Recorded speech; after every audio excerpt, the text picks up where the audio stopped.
Usually when we talk about a medical diagnosis, there's this expectation of clinical precision. Right, yeah, like it's engineering or something. Exactly. It's almost like engineering. You break your arm, the x-ray shows that jagged white line on the bone, and the orthopedic surgeon just points at the film and says, well, there is the fracture. We cast it. It heals. Right. It's a very clean binary reality. It's either broken or it's not broken. Yeah. And that gives us this, I guess, illusion of absolute control. Oh, absolutely. I mean, we have this profound psychological need for our pain to be visible. We want it measurable and easily categorized by some sort of diagnostic code. But the moment you step out of orthopedics and into the world of neurodevelopment and emotional trauma, that x-ray machine just completely shatters. It really does. It's a completely different landscape. Right. We're looking at a diagnostic landscape that is incredibly murky.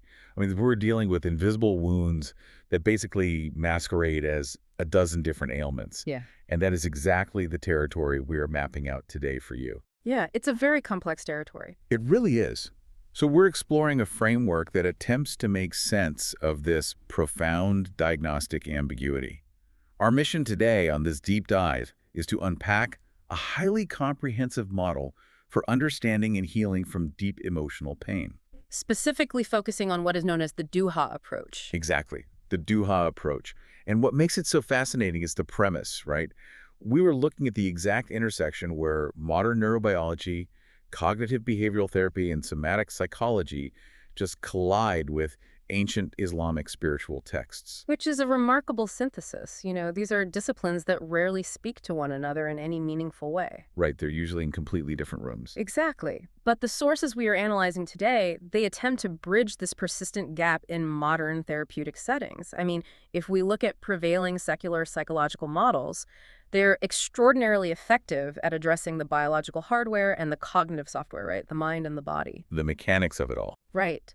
But for individuals operating within a deeply held faith tradition, treating only the biology and the cognition, well, it leaves a massive gaping void. Because it ignores the spiritual dimension. Yes.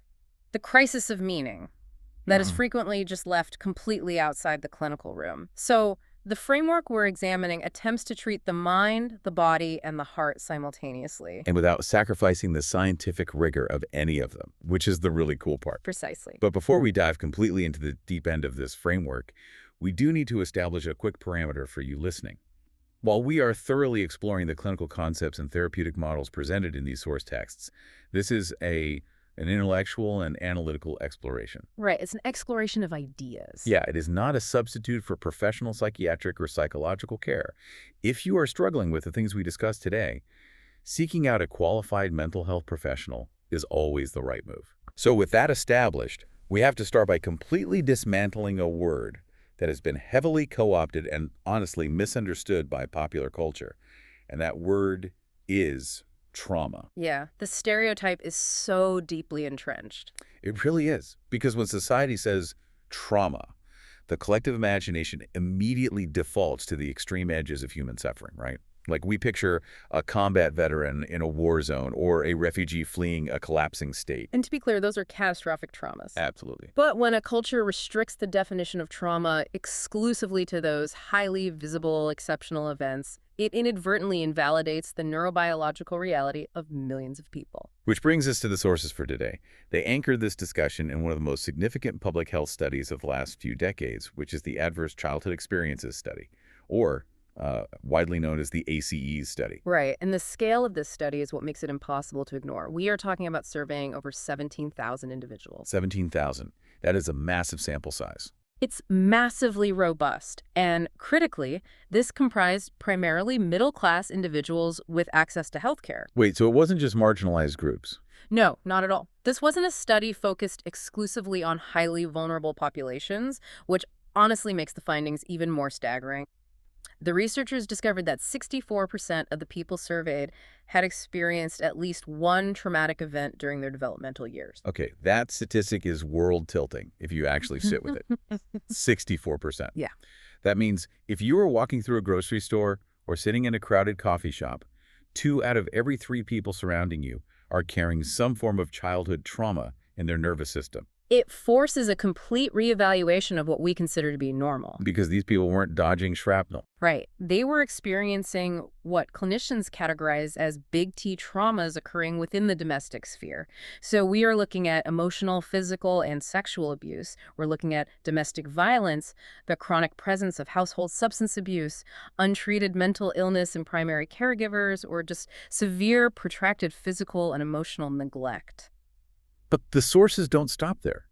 And this is where I think the paradigm really shifts for a lot of people listening. They expand this framework to include what are clinically referred to as small T traumas. Which is a crucial distinction. Because if 64% of people experience big T trauma in childhood, the numbers just skyrocket when you stretch the timeline across an entire human lifespan and account for the small T category. Exactly. I mean, we are talking about the profound disorientation of a highly contentious divorce or a sudden financial ruin, navigating an unexpected chronic illness, or even just existing in a state of extreme, unrelenting professional stress for years on end. Right, and the clinical distinction between big T and small t trauma, it isn't about ranking pain. It's not a competition. No, it's about recognizing the cumulative toll on the nervous system. When we broaden the aperture like this, we realize trauma isn't an anomaly. It is a near universal human experience. But because our cultural messaging insists that trauma is reserved for the soldier or the refugee, individuals who endure small T traumas, or even the invisible big T trauma of childhood emotional neglect, they engage in this profound self-erasure. They gaslight themselves, essentially. They really do. They look at their own internal agony and think, well, I have a roof over my head, I wasn't in a war, I have no right to feel this shattered. Precisely. And by rejecting the validity of their own trauma, they inadvertently lock themselves into a cycle of treating surface-level symptoms while remaining entirely blind to the root pathogen. They just live under this crushing, invisible weight. Yeah, and the sources provide some incredible examples of how this repressed trauma bleeds into daily life. It's rarely as cinematic as a full-blown flashback. Rarely. More often, it's just a massive, seemingly unprovoked blowout with a spouse over something as trivial as, like, loading the dishwasher and then leaving you physically shaking for hours. Or it's a pervasive, toxic shame that you can't even articulate. One really compelling example cited in the text is the experience of a teenager hearing a racial slur at a supermarket. Oh, right. Consciously, they might brush it off, put their headphones back on, and just keep walking. But subconsciously, that event registers as a profound threat. It invisibly deposits another layer of hypervigilance into their nervous system. That concept of invisible accumulation is just so central to this. The nervous system acts as this uncompromising ledger. It really is a ledger. It records every threat, every boundary violation, every instance of profound unsafety. And when that ledger reaches capacity, the physiological manifestations are incredibly confusing for the person experiencing them. The text points out that many patients who present in clinical settings with, say, treatment-resistant depression or generalized anxiety disorder are actually exhibiting the downstream effects of unresolved trauma. And the diagnostic confusion goes even deeper than that. The sources suggest that many adults who believe they have suddenly developed ADHD, experiencing severe distractibility, executive dysfunction, a constant buzzing restlessness, they might actually be exhibiting trauma responses. Wait, really? It mimics ADHD.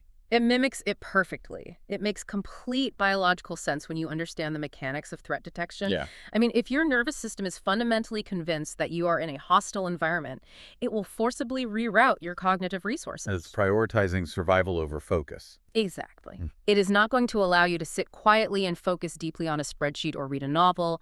It is going to hijack your attention, forcing you to constantly scan the perimeter for the next threat. Distractibility is a survival mechanism when you are under siege. Wow. The symptoms mimic ADHD, but the etiology, the root cause, is entirely different. Which brings up a vital question for you, the listener, as you navigate your own life. Do you ever feel this bone-deep exhaustion that remains completely untouched by sleep? Are you plagued by a humming restlessness, even when you are sitting in your own living room, logically knowing you are completely safe? It manifests as an inability to be present. You might feel strangely numb during moments of joy, or you might find yourself constantly erupting with rage over very minor inconveniences. I was trying to find a mechanical equivalent for this because it's hard to visualize, and I think the best analogy I can map onto this is the smartphone in your pocket. Okay, I like this. We've all had that experience where the phone is suddenly burning hot, the battery is plummeting from 100% to 10% an hour, and you haven't even opened a single app. You're just staring at the home screen, which looks perfectly calm, thinking, why is my phone dying? Right, the interface looks totally normal, but the processor is redlining. Exactly. Unprocessed trauma acts exactly like a massive, resource-draining background application. It might be location services constantly tracking threats and Bluetooth constantly searching for connections, all running invisibly. It consumes all your RAM. It drains your battery entirely, and you cannot figure out why your system keeps crashing until you dive into the deep settings and forcibly identify what is running in the background. I think that captures the biological reality perfectly. I mean, the conscious mind, the home screen might be trying to go to work and cook dinner, but the operating system is utterly consumed by threat assessment protocols. Right. So if trauma is the malicious background app, we cannot just talk about the software. We have to examine the hardware. We need to look at the brain structure itself. So let's open up the hardware. Yeah. Let's look at the science of survival. Assuming our audience understands the basic components, like the amygdala acting as the brain's fire alarm, triggering that sympathetic nervous system cascade of adrenaline and cortisol, the whole fight, flight, or freeze response.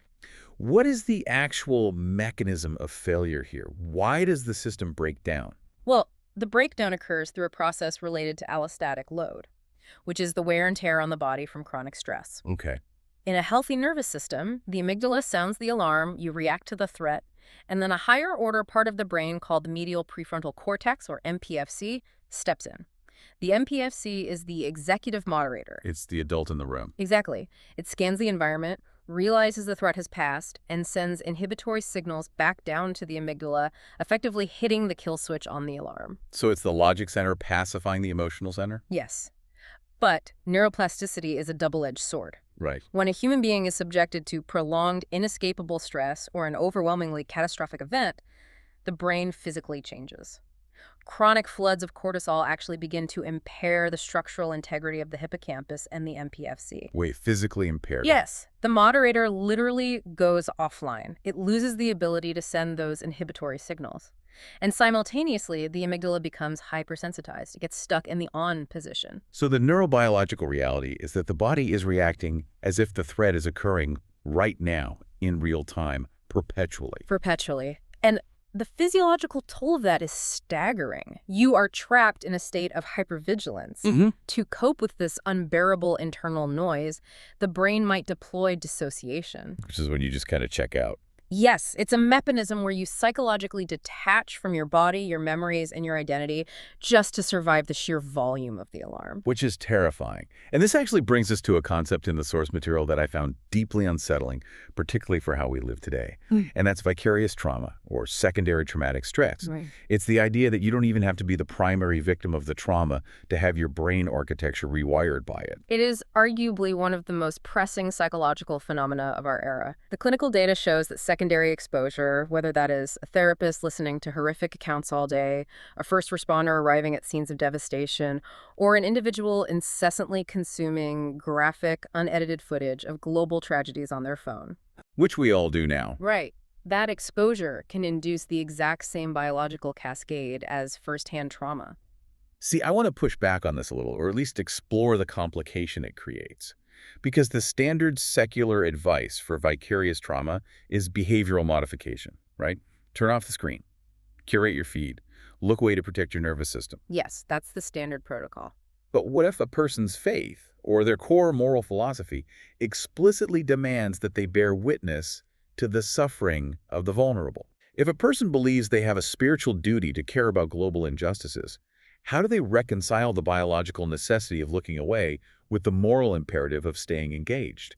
Doesn't the secular model of just log off fundamentally clash with a spiritually engaged life? That is a profoundly sophisticated tension. And you are correct. The purely secular model prioritizes biological homeostasis above all else. If something deregulates your nervous system, the secular protocol dictates you sever contact with it. Right, preserve the self. But for someone operating from a religious or deeply philosophical framework, turning a blind eye to the suffering of others is a moral injury in itself. It causes massive dissonance. I mean, the brain's mirror neuron system is designed for empathy. It forces us to feel the pain of the collective. Or wired to connect. Exactly. So when we are constantly exposed to digital atrocities, Our empathy centers are weaponized against our own neurobiology. We are carrying the allostatic load of global suffering without the agency to actually intervene, which breeds a profound sense of learned helplessness. So you have a nervous system that is redlining, crushed by its own empathy, with an amygdala stuck on overdrive and an MPFC that is just checked out. When biology is pushed to that extreme limit, it doesn't stay confined to the body, does it? No, it inevitably bleeds into a metaphysics. It fundamentally alters how we perceive the nature of the universe. And this transition point is critical. Because when your neurobiology is screaming every single second that the world is a horrific, predatory place, you cannot maintain a sunny, optimistic worldview. The biological distress forces an existential reckoning, which brings us directly to the crossroads of trauma and faith. And this intersection is deeply paradoxical. Because typically we view spirituality as the ultimate safety net, right? It's the mechanism people use to endure suffering. But the sources highlight that extreme trauma acts as a highly corrosive acid to faith. Instead of leaning into religion, severe trauma can completely shatter a person's theological framework, driving them toward deep agnosticism or atheism. It obliterates what we call the just world fallacy. The idea that good things happen to good people. Right. Many individuals build their spiritual scaffolding on a transactional premise. If I am moral, if I pray, if I'm a good person, the divine will construct a protective shield around me. A contract, basically. Exactly. And when a trauma violently breaches that shield, the cognitive dissonance is agonizing. The resulting questions are essentially crises of meaning. They ask, why does an omnipotent force allow children to suffer? Or, if this brutality is part of a divine plan, the divine is not benevolent. Or they reach the deeply isolating conclusion, if I was allowed to suffer like this, it means I am fundamentally unloved by the universe. I want nothing to do with the system that permits this. And this is exactly where the prevailing secular modalities reach their limitation. Methodologies like EMDR, somatic experiencing, or standard CBT are brilliant tools. They are highly effective at downregulating the amygdala and processing the biological fear response. They repair the hardware. But they don't answer the why. Exactly. If you successfully regulate a patient's nervous system so they no longer have panic attacks, but they are left staring into a nihilistic void, believing their suffering was meaningless and they are spiritually abandoned, well, you have only achieved partial healing. The secular paradigm treats the organism but often ignores the soul. It addresses the mechanics of survival, but not the crisis of meaning. The sources mention a fascinating concept regarding prevention here. They argue that the most effective armor against this specific type of existential shattering is actually proactive.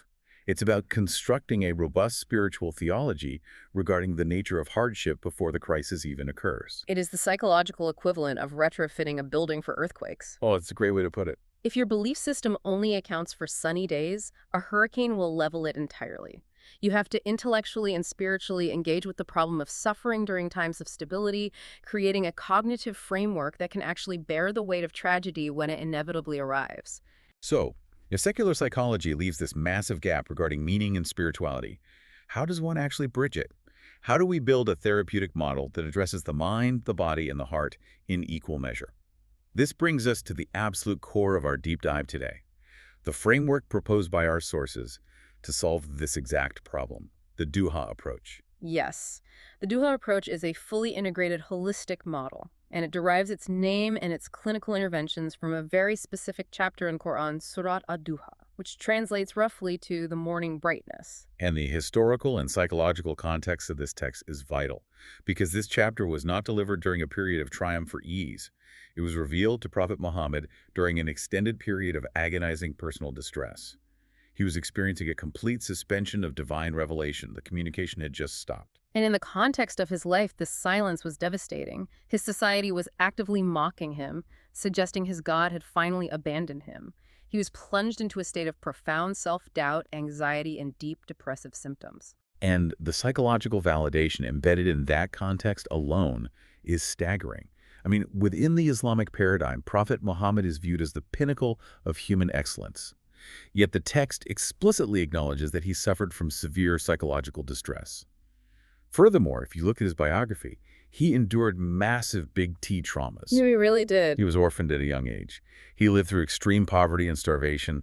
He survived physical assaults, assassination attempts, and the brutal realities of war. He was intimately acquainted with catastrophic loss, and the fact that he was susceptible to the physiological and psychological crushing weight of trauma, it completely shatters the stigma surrounding mental health within faith communities. It really normalizes it. It sends a profound theological message. Feeling depressed, experiencing the visceral terror of anxiety, or struggling with trauma is a universal biological reality. It is not indicative of weak faith. It is not a divine punishment. If the most spiritually elevated individual experienced profound psychological darkness, it entirely removes the shame from the listener's own suffering. It absolutely normalizes the human nervous system. And from this singular chapter, the framework extracts therapeutic interventions that mirror modern evidence-based psychology with astonishing accuracy. It's quite profound to see the parallels. Yeah. The Duha approach categorizes these interventions into 3 domains: treating the mind, treating the heart, and treating the body. So let's dig into the first domain, treating the mind. This is where cognitive behavioral therapy maps onto the ancient text. The premise here relies on a concept central to the Quran, which is the mandate to engage in rigorous thought and reasoning. It does not demand blind, unthinking adherence. It demands cognitive engagement. And this mirrors the foundational triangle of CBT. Our thoughts dictate our feelings, and our feelings dictate our behaviors. And when a nervous system is subjected to chronic trauma, the thought corner of that triangle becomes deeply corrupted. The brain, in its desperate attempt to predict and survive future threats, alters its own algorithms. Aaron Beck, the pioneer of CBT, called these corrupted algorithms cognitive distortions. They are essentially maladaptive heuristics. The brain creates shortcuts to process threat data faster, but those shortcuts require sacrificing nuance and accuracy. Over time, these distorted ways of thinking become so deeply ingrained that the individual assumes their objective reality. A common way to describe this is putting on a pair of scratched, tinted glasses. But honestly, given what we discussed about the brain, I think a better analogy is a corrupted predictive text algorithm. Okay, I like where this is going. Imagine your brain is a massive AI model, but its training data consisted entirely of betrayal, danger, and loss. Now, as you navigate your daily life, your brain's predictive text is constantly autofilling worst-case scenarios. Someone doesn't text you back immediately and your brain autofills. They despise you and are plotting against you. It's a systemic sorting error. That is an incredibly precise neurobiological analogy, and the first step in cognitive therapy is auditing that predictive text algorithm. We have to identify the specific distortions. Right, you have to read the code. Exactly. The sources detail 10 primary cognitive distortions that traumatized brains rely on, and we need to explore them because recognizing these patterns is the first step toward disarming them. So let's unpack the code. The first major distortion is all or nothing thinking. Consider why a brain under siege adopts this. In a literal war zone, there is no time for nuance. A rustling bush is either a harmless breeze or a lethal predator. The brain categorizes everything into extreme binary buckets: safe or deadly, perfect or disastrous. So there's no middle ground. None. If a person operates with this distortion, a single minor mistake at work doesn't mean they had a bad day. It means they're an absolute irredeemable failure. There is no gray area. It's an exhausting way to live. Closely related to that is the second one, overgeneralization. Yes, this is taking a single, isolated data point and extrapolating it into an eternal, unchangeable law of the universe. So like if you fail a math test, you assume you'll fail out of life. Exactly. Or if an individual experiences one painful romantic rejection, the overgeneralizing brain dictates, I am fundamentally unlovable and I will die alone. It takes a singular event and writes a permanent script of defeat. Wow. Then we have filtering. I imagine this like a corrupted camera lens that only lets in a specific dark wavelength of light. Filtering is a profound attentional bias.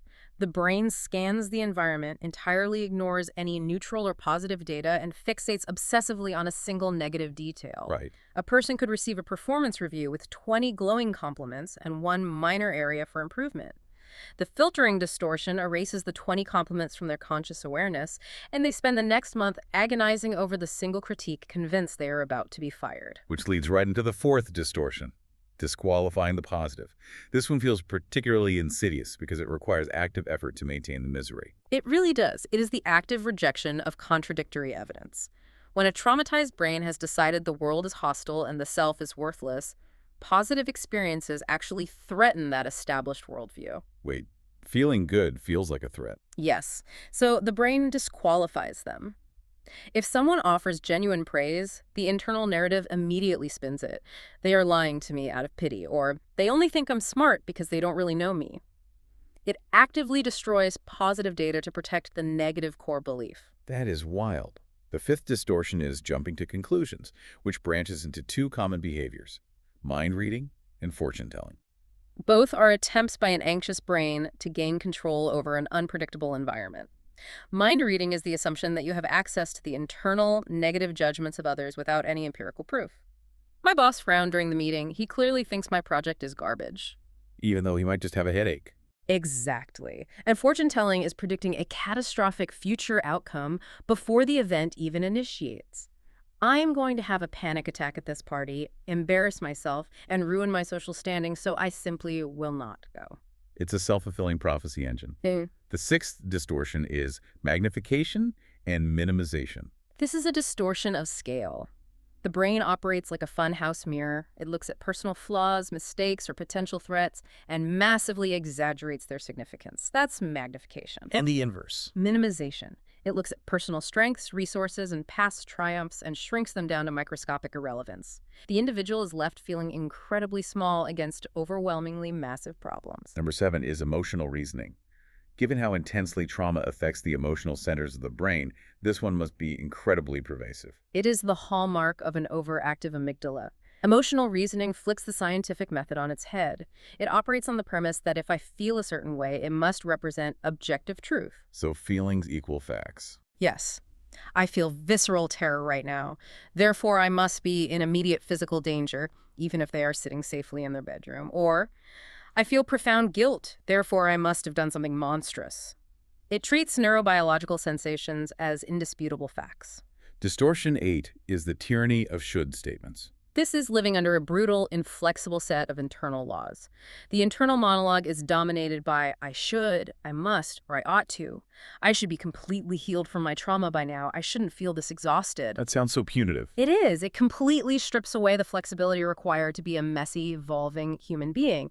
And when the individual inevitably fails to meet these rigid, impossible standards, the result is deep, punitive self-loathing.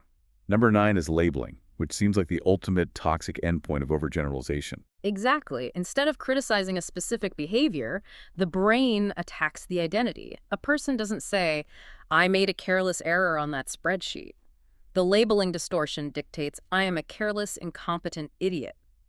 It reduces the vast complexity of a human being to a single, monolithic negative attribute. And finally, the 10th distortion, personalization. This is the absorption of undue blame.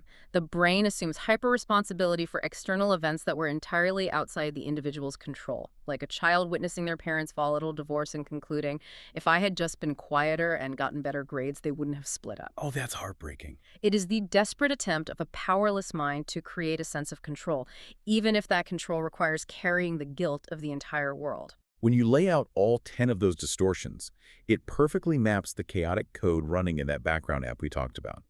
Treating the mind within the Duha framework involves rigorously identifying these corrupted predictive texts and actively challenging them with evidence. But as we established earlier, updating the software is insufficient if the operating system itself is fundamentally broken. This leads us to the second domain of the framework, treating the heart. This is where the framework becomes profoundly distinctive. In Islamic psychology, the heart is not merely a biological pump. It is the center of consciousness, intellect, and spiritual perception. What makes the source material so compelling is how it extracts 5 distinct clinical interventions directly from the linguistic structure of how the divine addressed the traumatized prophet in Surah Duha. Let's break down the mechanics of these 5 interventions. The first one is centered on attachment. The specific verse translates to, "Your Lord has not forsaken you, nor has he detested you." To understand the power of this, we have to look at secure attachment theory, pioneered by John Bowlby. Human beings require a secure base, a reliable, consistent figure to explore the world and regulate their emotions. And trauma destroys that. Yes, severe trauma, particularly relational trauma or abuse, obliterates the ability to trust. The survivor feels fundamentally abandoned, leading to the spiritual crisis we discussed. God has forsaken me. This verse acts as a direct metaphysical intervention.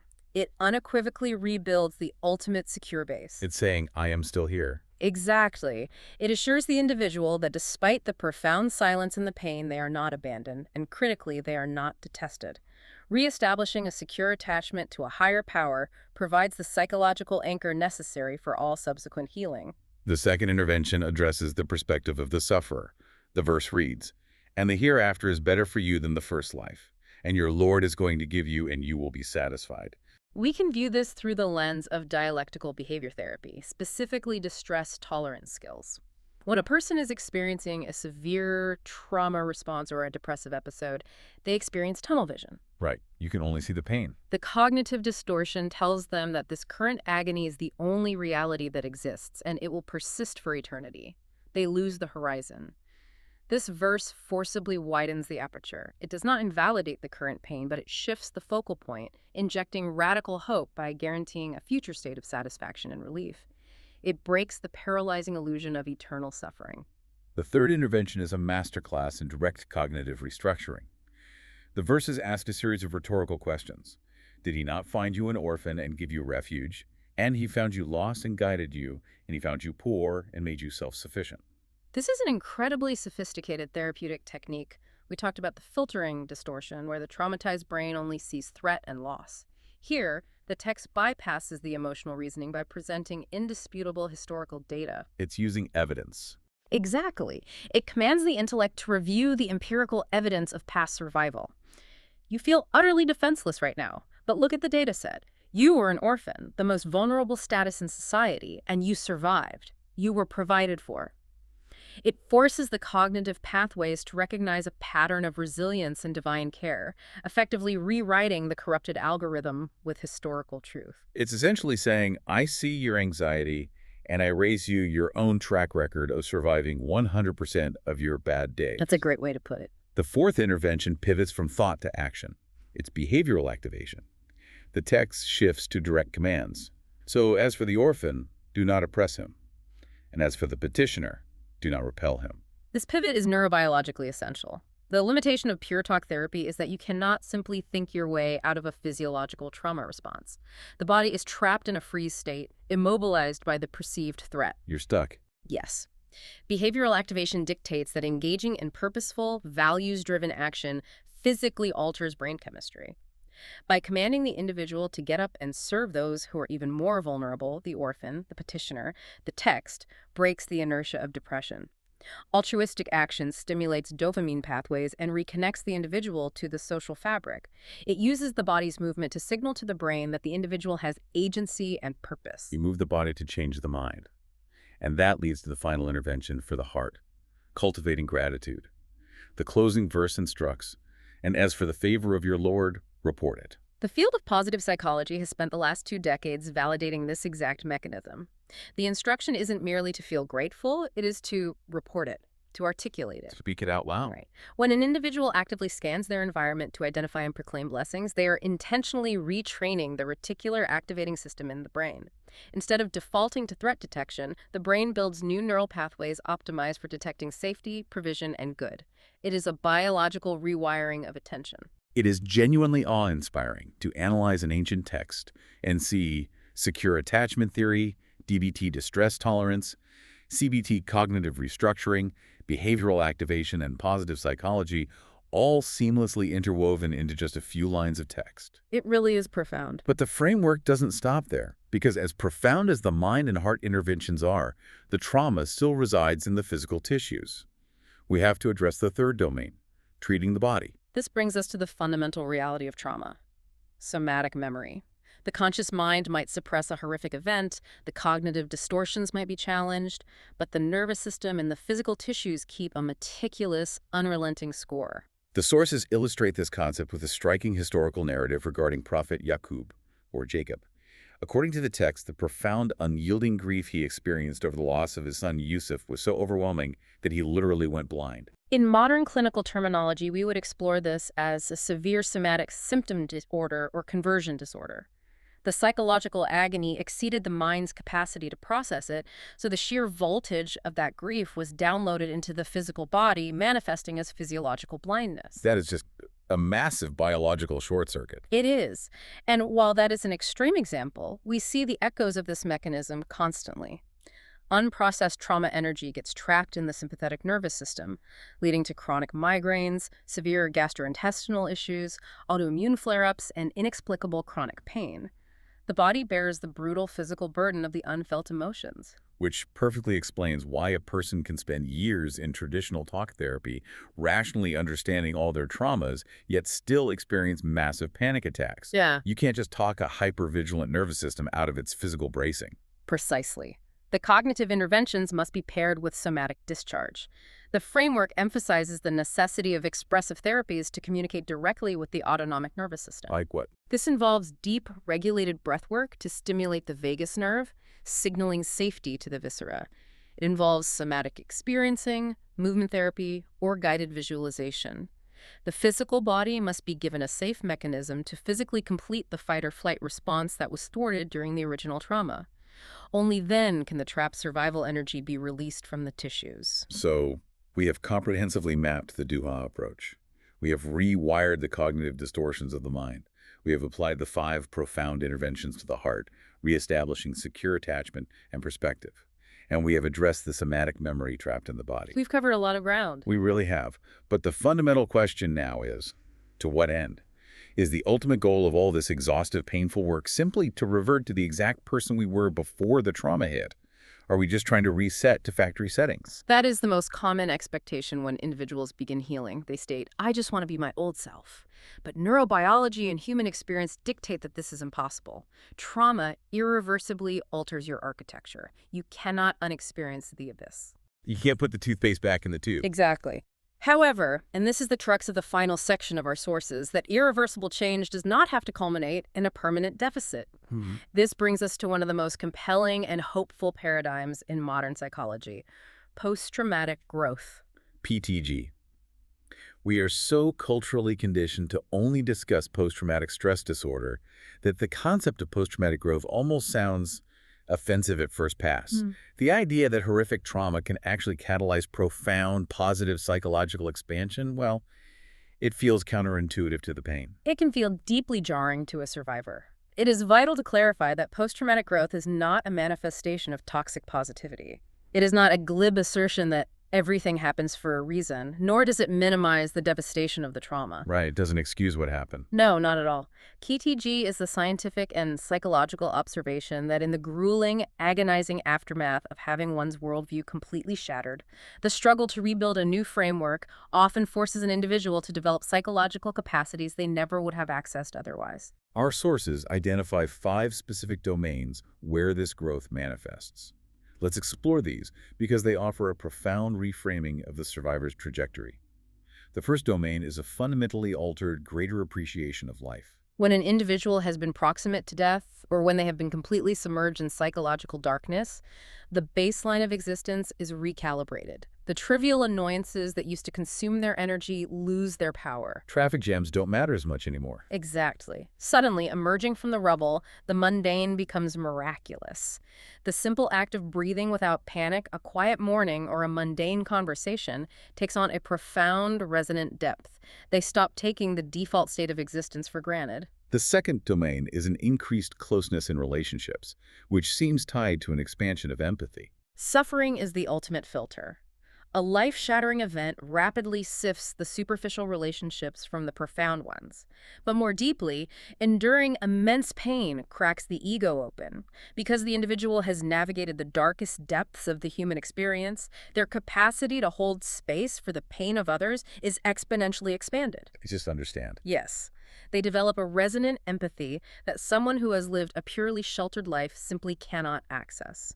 Their interpersonal connections become fiercely authentic. The third domain is the identification of entirely new possibilities. When a trauma obliterates your map of the world, it is terrifying because you lose your direction. But the hidden corollary is that you are no longer constrained by the old routes.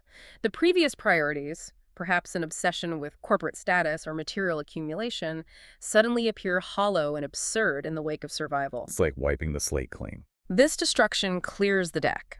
It allows the individual to perceive entirely new paths that were previously masked by societal expectations. They might radically change careers to pursue healing arts or drastically restructure their lives to prioritize deep connection over ambition. The fourth domain is an increased sense of personal strength. And this isn't just about feeling tough, is it? It's a recalibration of the threat response. Exactly. Before enduring a catastrophe, a person might look at a tragedy and think, if that ever happened to me, I would simply cease to exist, I would break permanently. Then the nightmare occurs, and it is excruciating. But they wake up the next day, and the week after that, They survive. they discover viscerally that they did not disintegrate. Having navigated a level 10 psychological catastrophe, their internal metrics change. A level 4 stressor that used to induce panic no longer registers as a threat. They possess an earned, unshakable psychological hardiness. There is a powerful theological anchor for this concept embedded in the texts. A specific Quranic verse, 2.286, essentially states that a soul is never burdened with a trial beyond its intrinsic capacity to bear it. The underlying philosophical message is profound. You are perfectly equipped to survive the exact hardship you are facing, because your fundamental nature was designed to withstand it. It is a radical cognitive reframe. It shifts the survivor's internal narrative from, I am the fragile victim of random crushing cruelty, to, I am encountering a massive resistance that my soul has the precise architectural capacity to overcome. Which directly feeds into the fifth and final domain of post-traumatic growth, greater spiritual development. For individuals who integrate faith into their worldview, navigating the agonizing theological crisis we discussed earlier, the desperate questioning of divine justice is excruciating. But if they engage with frameworks like the Duha approach, the resulting spirituality is transformed. It's no longer just theoretical. Right. It is no longer an untested, fragile belief system inherited from childhood. It is a mature, robust, battle-tested faith that has looked into the abyss and integrated the reality of suffering. It provides an anchor of stability that is nearly impossible to shake. When you look at these 5 domains collectively, it requires a complete paradigm shift regarding how we view the aftermath of trauma. If you are listening to this and you've been carrying the invisible weight we've been discussing, consider the implications. Society often frames a survivor as a broken vessel, someone who has been glued back together, forever fragile, permanently lesser than they were before the impact. But the reality of post-traumatic growth suggests the exact opposite. The cracks didn't destroy the container, they fundamentally expanded its volume. The survivor's capacity to experience deep empathy, their emotional vocabulary, their hard-won psychological resilience, and their ability to experience authentic joy have all been exponentially increased because of the tension they endured. You do not emerge from the fire as less than, you emerge as more. That is an incredibly powerful place to arrive after starting our journey in the murky, ambiguous waters of diagnosis. We've covered massive territory today. We started by tearing down the narrow stereotypes of trauma, exposing it as an invisible, pervasive background app draining the energy of millions through both big T and small t events. We examine the structural hardware, how chronic stress traps the amygdala in a perpetual loop, takes the executive brain offline, and leaves the nervous system drowning in hypervigilance, even through vicarious digital exposure. We confronted the existential void, exploring how severe pain can shatter a person's deepest spiritual frameworks and why pure neurobiological regulation isn't enough to heal a crisis of meaning. And we deeply mapped the Duha approach, a brilliant holistic synthesis that leverages cognitive restructuring to fix the corrupted code of the mind, ancient spiritual interventions to rebuild secure attachment in the heart, and somatic awareness to release the physical burden trapped in the body. It is a comprehensive roadmap from the deepest isolation to the heights of post-traumatic growth. And that brings us to the end of our exploration today. But we don't want to just leave you with a clinical summary. We want to leave you with a concept to actively turn over in your mind as you navigate your own experiences. We've spent this time analyzing how our biology physically hoards the pain of the past in a desperate attempt to protect us from the future. We've seen how holistic frameworks can gently rewire that alarm system back to a baseline of safety. But I want you to consider the ultimate implication of post-traumatic growth. If the absolute darkest, most agonizing moments of your existence actually possess the biological and spiritual kinetic energy to radically expand your empathy, to heighten your reverence for a simple breath, and to unlock entirely new architectures of personal strength, then perhaps your scars are not merely physical evidence that you survived a catastrophe. Perhaps they are the exact blueprints for your future evolution. What would shift in your life if you stopped viewing your painful history as a permanent deficit you just have to get over and started recognizing it as the deeply excavated foundation of your greatest hidden strength? It changes the entire trajectory. Thank you so much for joining us on this deep dive. It is heavy, complex terrain, but ultimately it is profoundly hopeful. Keep questioning your assumptions, keep exploring the mechanisms behind your reactions, and remember to check what invisible apps are draining your battery. We will catch you next time.